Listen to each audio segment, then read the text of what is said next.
já iniciamos alguns sermões, onde já temos aprendido muitas lições preciosas sobre o que é essa nova sabedoria. E hoje nós vamos ver a respeito dos dois pilares dessa sabedoria: o temor do Senhor e a justiça do Senhor. Isso está em Provérbios, capítulo de número 2. Mesmo assentados, acompanhem a leitura, Provérbios, capítulo de número 2.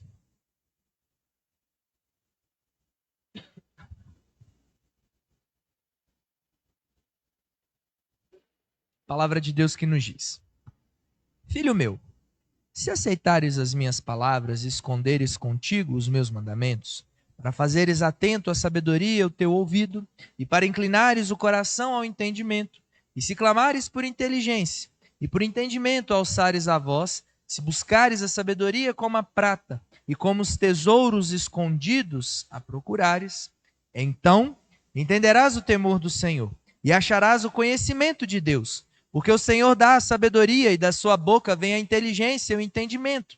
Ele reserva a verdadeira sabedoria para os retos. É escudo para os que caminham na sinceridade. Guarda as veredas do juízo e conserva o caminho dos seus santos.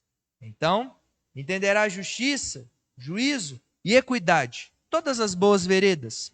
Porquanto a sabedoria entrará no teu coração, e o conhecimento será agradável à tua alma. O bom siso te guardará, e a inteligência te conservará, para te livrar do caminho do mal, e do homem que diz coisas perversas, os que deixam as veredas da retidão, para andarem pelos caminhos das trevas, que se alegram de fazer o mal, folgam com as perversidades dos maus, seguem veredas tortuosas, e se desviam nos seus caminhos, para te livrar da mulher adúltera, da estrangeira, que lisonjeia com palavras, a qual deixa o amigo da sua mocidade e se esquece da aliança do seu Deus. Porque a sua casa se inclina para a morte e as suas veredas para o reino. Das sombras da morte todos os que se dirigem a essa mulher não voltarão e não atinarão com as veredas da vida. Assim, andarás pelo caminho dos homens de bem e guardarás as veredas dos justos, porque os retos habitarão a terra e os íntegros permanecerão nela. Mas os perversos serão eliminados da terra, e os aleivosos serão dela desarraigados. Amém. Podemos dizer que há relação entre a sabedoria, o conhecimento e a justiça? Platão, dos grandes filósofos gregos do Ocidente, se não talvez o maior, em uma de suas obras, A República, ali ele apresenta uma tese de que, segundo ele, a melhor pessoa para governar uma cidade ou um povo não seria o mais forte, não seria aquele com maiores habilidades técnicas, mas seria o filósofo, a quem ele chamava de rei filósofo, porque, segundo ele, a melhor pessoa capaz e qualificada de exercer a boa justiça seria aquele que fosse o amigo da sabedoria, que é o significado da palavra filósofo. Estaria ele correto na sua tese, proposta, dentre muitas outras, na sua obra A República? Antes mesmo de Platão existir, nós já temos aqui o homem mais sábio que Platão, como já vimos no nosso primeiro sermão, Salomão, escrevendo aqui, relacionando a sabedoria com o conhecimento de Deus e a justiça. Sendo que esse conhecimento, que é o temor do Senhor, como já vimos, é o princípio dessa sabedoria. E, como vimos no nosso último sermão, a justiça de Deus seria o propósito. Então, o princípio da sabedoria sendo o temor do Senhor e o propósito da sabedoria sendo o cumprimento da justiça do Senhor, constituem dois pilares da sabedoria. E são esses dois pilares que aqui no capítulo 2 de Provérbios, Salomão, representado aqui na figura de um pai instruindo o seu filho nos caminhos do Senhor, está nos orientando. E assim o será essa noite. Pois nós veremos a revelação de Deus no tocante o princípio e o propósito dessa nova sabedoria.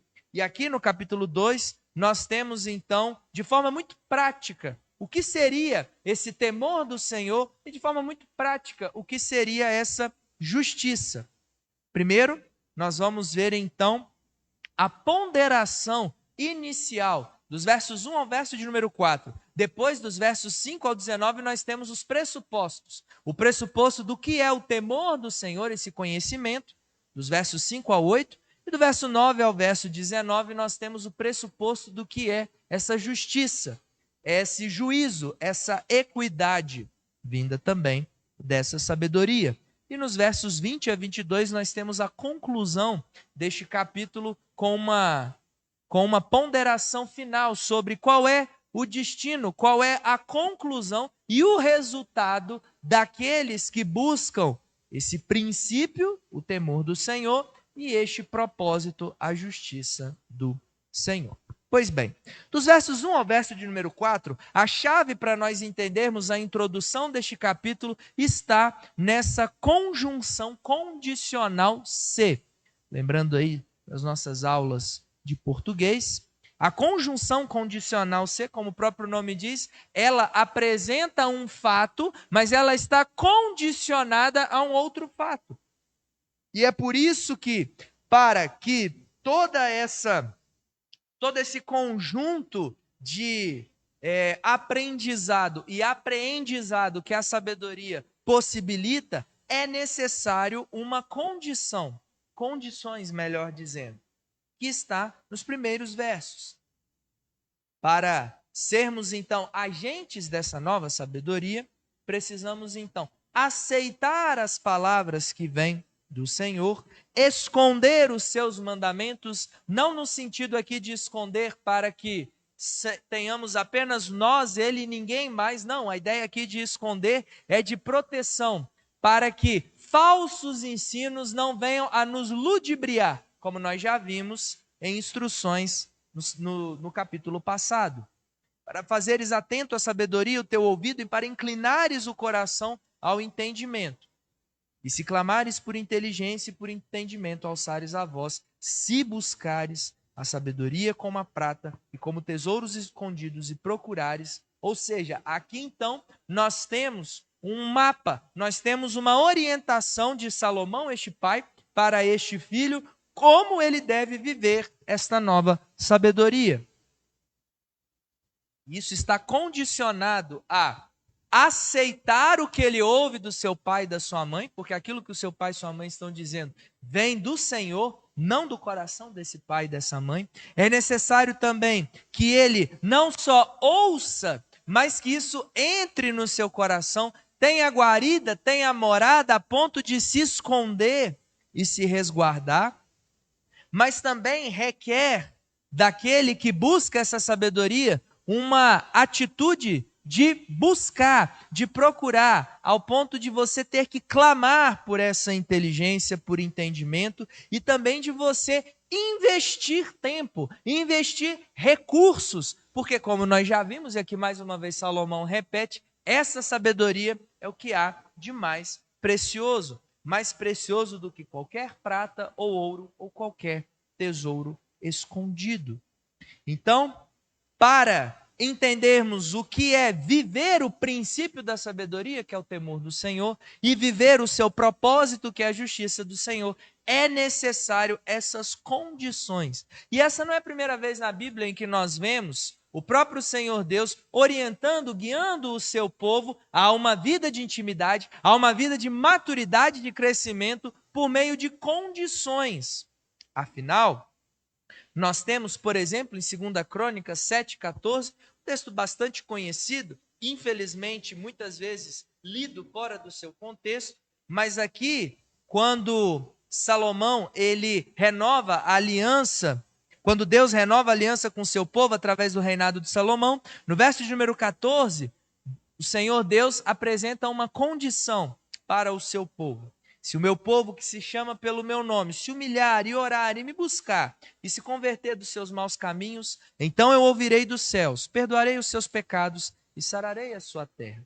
Isso não quer dizer que todas as vezes em que tivermos algum problema, Deus ele é obrigado a nos ouvir, a nos curar e a sarar a nossa terra. Mas, como nós já vimos em outras passagens, não somente nessa, todas as vezes que nós nos inclinamos, nos prostramos, nos humilhamos na presença de Deus, é porque já temos um novo coração, pois é somente com um novo coração que nós reconhecemos a nossa necessidade e dependência desse Deus. Então, ao mesmo tempo que é uma relação condicional, mas é uma condição que apresenta uma certeza, não uma condição duvidosa. Não é, ora, se vocês me chamarem pelo nome, se humilharem, orarem, me buscarem e se converterem, pode ser que eu os ouça. Não.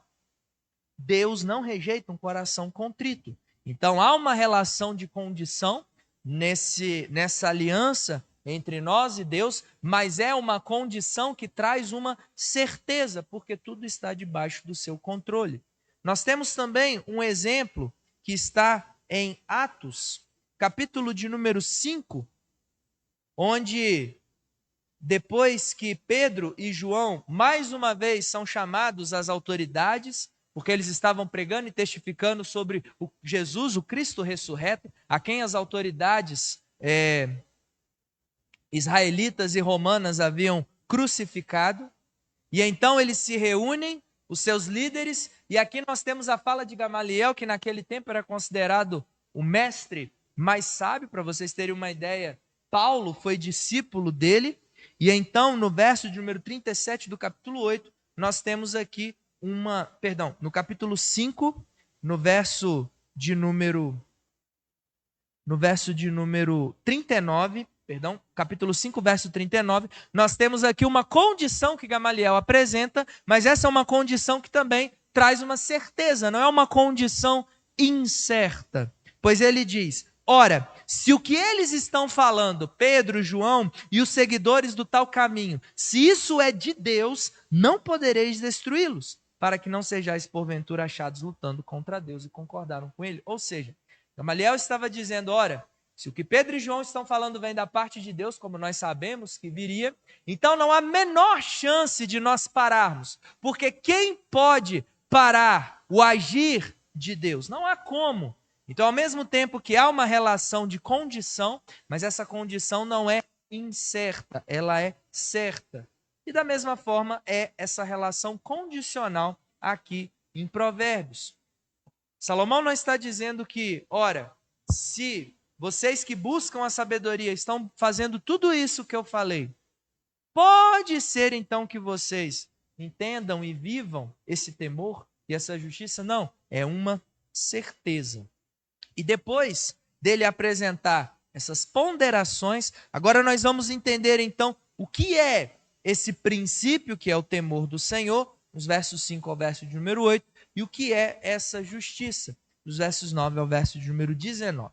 Aqui dos versos 5 ao verso de número 8, o que nós temos é mais uma vez Salomão apresentando esse princípio da sabedoria, mas aqui ele apresenta uma relação interessante, onde aqui, ao mesmo tempo que ele fala que esse princípio é algo que nós devemos buscar, ou seja, há uma responsabilidade que pesa sobre mim e você para vivermos esse princípio, mas também pesa aqui a soberania de Deus, pois aquele que está falando para nós buscarmos esse temor é aquele que está falando que ele entrega, ele dá, ele reserva essa sabedoria àqueles a quem ele os quer.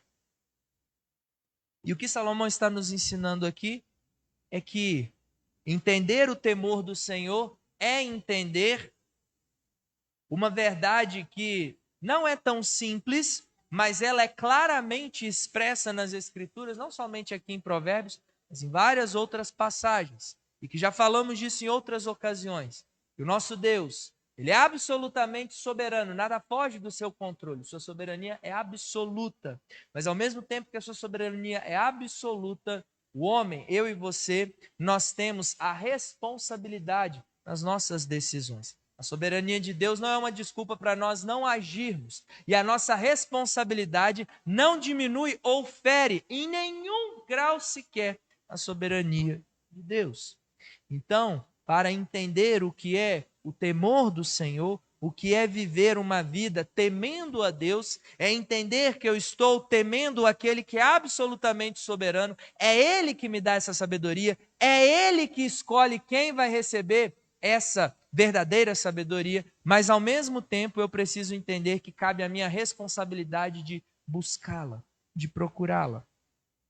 E nós vemos outras passagens na Bíblia onde nós temos essa ligação da soberania de Deus e da responsabilidade. Por exemplo, em Gênesis, capítulo 45, onde aqui pela primeira vez José, quando se revela aos seus irmãos, ele enfatiza a ação dos seus irmãos.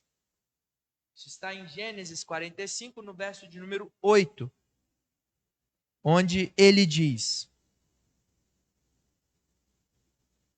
assim não fostes vós quem me enviastes para cá, e sim Deus que me pôs por pai de Faraó e senhor de toda a sua casa e como governador em toda a terra do Egito. Ou seja, aqui José está enfatizando que por mais que vocês, meus irmãos, quiseram me matar e depois me jogaram num poço e depois me venderam para escravos ismaelitas, me dando como morto para meu pai, na verdade, tudo isso estava debaixo do plano, do propósito soberano de Deus. Mas, no capítulo 50, se dirigindo aos mesmos irmãos, José, agora no verso de número 20, ele diz: vós, na verdade, intentastes o mal contra mim, porém Deus o tornou em bem para fazer, como vedes agora, que se conserve muita gente em vida. Perceba? Na primeira fala, José, ele destaca a soberania de Deus, pois de fato estava nos planos de Deus. E José fosse para o Egito para que então não só José, mas toda a sua família fosse preservada daqueles 7 anos de fome. Mas aqui no capítulo 50, José não passa a mão na cabeça dos seus irmãos e diz: olha, vocês intentaram mal contra mim. Então foi uma responsabilidade, ou melhor dizendo, uma irresponsabilidade da parte dos irmãos, mas que isso não feriu e jamais feriria a soberania e o absoluto propósito e controle de Deus. Assim o é também. Se você quer buscar essa sabedoria, se você quer buscar viver uma vida temendo a Deus, adorando a Deus, obedecendo a Deus, é porque Ele, na sua soberana vontade e vocação, já despertou você para isso. Percebe a relação? Soberania de Deus e responsabilidade humana. Encontramos também, numa das cartas do apóstolo Paulo, em Filipenses, aquela que é uma das declarações no Novo Testamento mais contundentes e evidentes dessa verdade. O nosso Deus é absolutamente soberano, nenhum dos seus planos pode ser frustrado, mas isso não nos isenta da nossa responsabilidade. Em Filipenses, capítulo de número 2, nos versos 12 e 13, olha o que o apóstolo Paulo diz. Assim, pois, amados irmãos, como sempre obedecestes, não só na minha presença, porém muito mais agora na minha ausência, desenvolvei a vossa salvação com temor e tremor. Se Paulo tivesse parado apenas aqui, poderíamos dizer, ora, então a salvação é algo que depende de mim, depende do meu querer, do meu agir, da minha responsabilidade. Mas nós temos o verso de número 13. Porque Deus é quem efetua em nós tanto o querer como o realizar segundo a sua boa vontade. Percebe? Não são verdades que se contradizem, ainda que pareçam, de certa forma, um paradoxo. Como que pode alguém absolutamente soberano ainda assim possibilitar pessoas a exercerem responsabilidade, de maneira que a responsabilidade das decisões delas não irá ferir a absoluta vontade e propósito desse Deus? Isso é um mistério que aprove ao Senhor Deus, na sua imensa sabedoria, pois Ele é a fonte de toda a sabedoria, não nos revelar. Porque essas duas verdades, elas são de fato verdades, ainda que pareçam estranhas. ainda que nós tenhamos a tendência de enfatizar mais a responsabilidade ou enfatizar mais a soberania de Deus. Mas o que eu quero que fique claro para os irmãos é que, para nós entendermos o que é viver no temor do Senhor, é entender que nós estamos debaixo desse Deus que é absolutamente soberano. Ele que nos dá sabedoria, Ele que reserva essa sabedoria àqueles a quem o quer, mas ao mesmo tempo isso requer de nós a responsabilidade, a decisão, a vontade de buscar essa sabedoria. E esse é o primeiro pressuposto que Salomão está nos mostrando aqui no 2º capítulo, apresentando os 2 pilares da sabedoria. O primeiro, o temor do Senhor, o conhecimento do Senhor. Agora, dos versos 9 ao verso de número 19, nós temos então o segundo pilar, que não é mais o princípio da sabedoria, mas o propósito dela, que é a justiça, o juízo, a equidade. E dos versos 9 ao verso de número 19, a maneira como Salomão ensina este filho, ensina a este ouvinte da palavra de Deus, a este ouvinte para que ele realmente seja um agente da sabedoria. Como entender o que é essa justiça? Ele então trabalha essa justiça com antíteses. E aqui nós temos 2 antíteses dessa sabedoria. Agora, no enfoque, no que diz respeito ao juízo, à justiça. Porque aqui nós temos, dos versos 12 ao verso de número 15, falando do chamado homem que diz coisas perversas. Podemos chamar então de homem perverso. Lembra que nós vimos que no final do capítulo 1, Salomão ele utiliza o recurso da personificação para tratar a sabedoria como se fosse uma mulher sábia, gritando nas ruas para que as pessoas ouvissem e abandonassem seus caminhos insensatos, nécios e loucos. Aqui agora nós temos a personificação do mal, do pecado, da insensatez, com 2 figuras. A primeira figura é o homem que diz coisas perversas, é o homem perverso. E quem é esse homem perverso? Esse homem perverso é aquele que o salmista, no Salmo de número 34, ele descreve.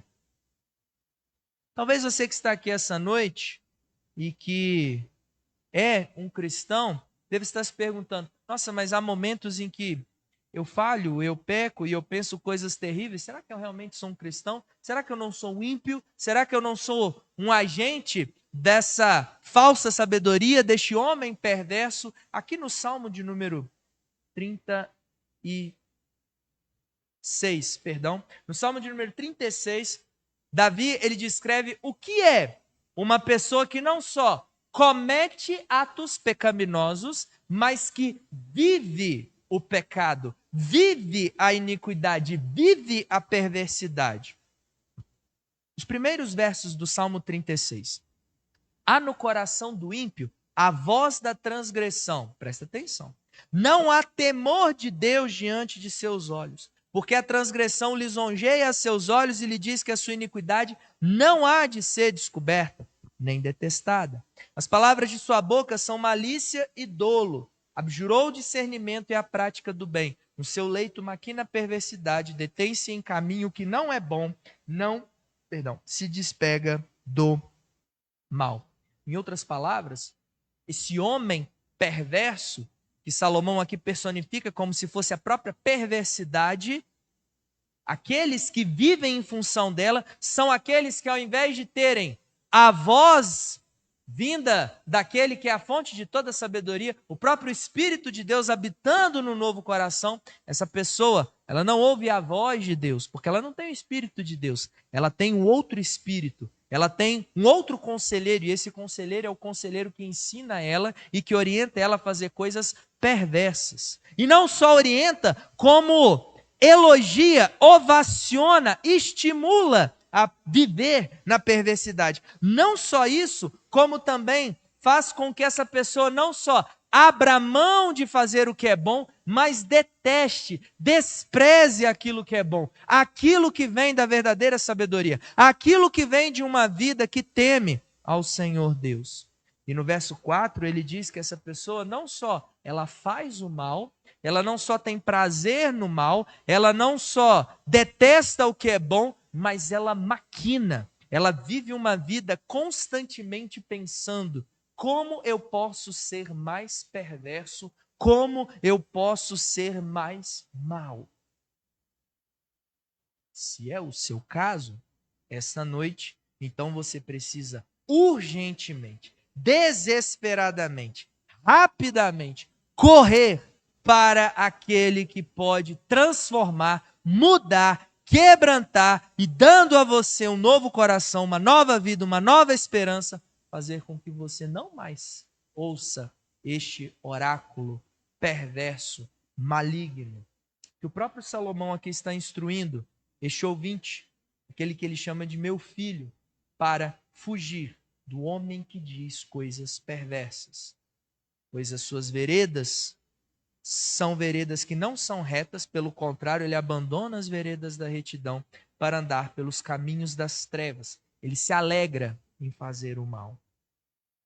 Talvez nem todos vão se lembrar, mas aquele programa passava muito tempo, Castelo Rá-Tim-Bum tinha um personagem e ele era apresentado de forma sarcástica, às vezes até cômica, mas que por trás trazia uma verdade escondida. E o próprio nome dele já dizia tudo, o nome dele era Mal, e uma das frases que ele mais gostava de fazer: eu tenho alegria e prazer de fazer o mal. E dava aquela gargalhada exagerada, escrachada. Mas aqui, tanto Salomão e Davi, e talvez não, muito possivelmente Salomão aprendeu isso com Davi, aqueles que são discípulos, que são escravos do homem perverso, não são apenas uma figurinha que gosta de ser sujo, que gosta de falar mal das pessoas e que gosta de parecer todo assustador, como esse personagem do Castelo Rá-Tim-Bum. Mas é uma pessoa que tem todo o seu coração impregnado, infectado, afetado e tem prazer na perversidade. Muito cuidado com o homem que diz coisas perversas. Mas além de Salomão aqui fazer a oposição, como entender o que é viver debaixo da justiça do Senhor? Pois esse é o propósito da sabedoria. Primeiro, é não ouvir, é não caminhar, é não seguir o homem que diz coisas perversas. Não é? Mas além de nós termos aqui o homem que diz coisas perversas, dos versos 16 ao verso de número 19, nós temos uma outra personificação. Agora nós temos a mulher adúltera. Tivemos o homem perverso, o homem violento, o homem que tem prazer no que é mal, em andar no caminho das trevas. Agora nós temos uma outra ameaça. E essa ameaça é chamada de mulher adúltera, que mais para frente nós vamos ver outros capítulos em que Salomão vai dar um destaque maior a essa personificação. E o que personifica a mulher adúltera? Personifica apenas o adultério? Não. Ela personifica mais do que o adultério. Ela personifica a idolatria.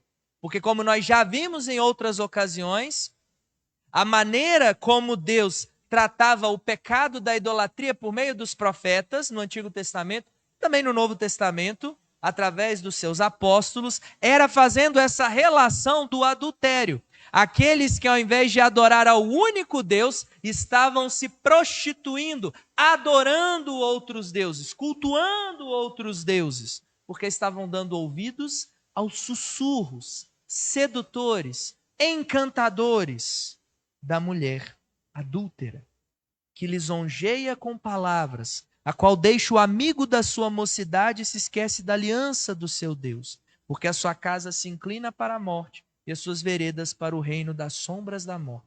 Todos os que se dirigem a essa mulher não voltarão e não atinarão com as veredas da vida. Lição essa que não só Salomão a este filho, mas também o apóstolo Paulo ao seu discípulo, ao seu aprendiz, ao seu pupilo Timóteo. Nós vemos isso em 1 Timóteo 4, 6 e 7. Aqui ele usa outras expressões para se referir a essa mulher adúltera, a essa que nos leva a uma vida de imoralidade, de perversidade, e há uma relação entre aqueles que vivem no pecado da imoralidade ou da perversidade com a idolatria. E isso não é por acaso. Então, para instruir o jovem pastor Timóteo, Paulo diz: expondo essas coisas a seus irmãos, serás bom ministro de Cristo Jesus, alimentando com as palavras da fé e da boa doutrina que tem seguido. Ou seja, essa sabedoria que nós estamos aprendendo aqui com Salomão no livro de Provérbios. Mas rejeita as fábulas profanas de velhas caducas. Exercita-te pessoalmente na piedade. Aqui, a sedutora, encantadora mulher adúltera toma a forma de uma velha caduca. A ideia de uma senhora que, ao invés de dar bons conselhos, na verdade está dando péssimos conselhos. Pois, na verdade, ela nos leva a caminhos de morte. Esse é o destino daqueles que se entregam de braços abertos à mulher adúltera. Mas aqueles que a rejeitam, porque dão ouvidos ao clamor e aos berros da mulher sábia, são aqueles que realmente estão vivendo debaixo do governo, da justiça, da equidade do Senhor, exercendo então essa sabedoria. Então percebam, meus irmãos, o que é viver o temor do Senhor e o que é viver a justiça do Senhor. Viver o temor do Senhor, entender que estamos debaixo de um Deus absolutamente soberano, mas ainda assim nós temos a responsabilidade, e essa responsabilidade de maneira nenhuma fere a sua soberania. E aprendemos que viver a justiça do Senhor, que é o propósito dessa sabedoria, é viver uma vida de alerta, é viver uma vida vigilante, é viver uma vida constante, atento para não se entregar ao homem que diz coisas perversas de um lado e às seduções, aos falsos encantos e gracejos da mulher adúltera. E a partir do momento que nós entendemos essas coisas, então nós chegamos ao final deste capítulo, onde aqui Salomão então apresenta qual é a conclusão. Pois só há dois tipos de pessoas: aquelas que estão debaixo da sabedoria de Deus, que o temem e que têm como propósito a sua justiça, e aquelas que o desprezam e que vivem segundo o homem da perversidade e segundo a mulher adúltera. Versos 20 a 22. Assim, andarás pelo caminho dos homens de bem e guardarás as veredas dos justos, porque os retos habitarão a terra e os íntegros permanecerão nela. Mas os perversos serão eliminados da terra e os aleivosos serão dela desarraigados. Então aqui nós temos a conclusão de tudo isso, e nessa conclusão não é a primeira vez na Bíblia em que Deus ele deixa bem claro que só há dois tipos de pessoas. Em um lado, os justos, aqueles que buscam essa sabedoria e buscam porque Deus escolheu eles para que deles pudessem receber essa sabedoria. Os justos, aqueles que vivem a justiça de Deus, pois foram justificados, declarados justos, e com isso são capazes de fugir do homem que diz coisas perversas e da mulher adúltera, por um lado, e por outro lado nós temos os amantes da imoralidade, os amantes da perversidade, os iníquos, os perversos. É por isso que em Êxodo nós temos, não poucas vezes, Deus, por meio do seu servo Moisés, trazendo sempre essa oposição. Olha, vocês serão uma nação santa, separada, distinta, porque eu sou santo. Não serão como esses outros povos, que têm outros deuses e outras crenças, e vivem com corações afastados de mim, da minha lei e da minha sabedoria. Ou o próprio Senhor Jesus, em Lucas capítulo 6, aquilo que ele também havia dito em Mateus, no final do seu Sermão do Monte, quando ele define dois tipos de pessoas: aquele que tem os meus mandamentos e os guarda, ou seja, aquele que ouve a minha sabedoria e não só ouve, mas a pratica, e não só ouve e pratica, como também busca se alimentar dela, entendendo que é o bem mais precioso que tem. É semelhante àquele que edifica sua casa na rocha. Vêm as tempestades, vêm a as ondas arredias, vêm os terremotos, mas a casa permanece firme. Não por causa da estrutura da casa, mas por causa do seu fundamento, do seu alicerce. Agora, aqueles que já ouviram as minhas palavras, mas a rejeitaram, e não querem me buscar de todo o coração, e me desprezam, e na verdade buscam apenas ouvir as mentiras do homem perverso e da mulher adúltera, eles também têm uma casa. Mas essa casa não está no mesmo fundamento. Virão os mesmos problemas, as tempestades, as ondas, os terremotos, mas essa casa ruirá. Não há uma terceira via. Nunca houve, nem haverá. E mais uma vez Salomão está apresentando isso. Tristemente, sabemos como foi o final da história de Salomão. Quizá ele pudesse ouvir mais aquilo que ele mesmo estava instruindo outros com os seus provérbios. Esses são os dois pilares da nova sabedoria: o temor do Senhor e a justiça do Senhor. Concluindo, meus irmãos, se por um lado Platão ele foi feliz ao fazer a relação entre a sabedoria, o conhecimento e o bom exercício da justiça, mas ele falhou com classe ao definir essa sabedoria, pois para Platão e para boa parte dos filósofos e pensadores daquela época, a sabedoria vem de um esforço de uma autodescoberta, algo que brota do homem. Mas nós estamos entendendo claramente aqui por meio da palavra de Deus, da instrução daquele que foi o homem mais sábio que Platão, de que na verdade a verdadeira sabedoria não vem de uma autodescoberta, mas de uma revelação do alto. E que revelação é essa? O próprio Senhor Jesus, aquele cuja vida e obra na cruz, como nós acabamos de cantar, nos quebranta, pois nessa cruz ele não só mostrou o amor, mas ali nós temos a pregação, literalmente, mas também espiritualmente, do que representa essa soberania de Deus, pois desde antes da fundação do mundo já estava determinado que o Filho do Homem fosse entregue, mas também a responsabilidade humana, pois é dito que nós devemos aceitar o convite e ir. Vinde a mim. Vinde. E ele faz esse convite a você essa noite que ainda não recebeu, que ainda não foi achado, que ainda não teve seu coração quebrantado por aquele que é o perfeito Rei sábio. Pois também na cruz, ele não só demonstrou aquilo que é o princípio maior de uma vida no temor do Pai, como também na cruz ele demonstrou e eficazmente derrotou os nossos inimigos, dentre eles, perversidade, o pecado, que antes nos assediava, antes nos dominava, mas agora não, e a mulher adúltera, cujos dias estão contados.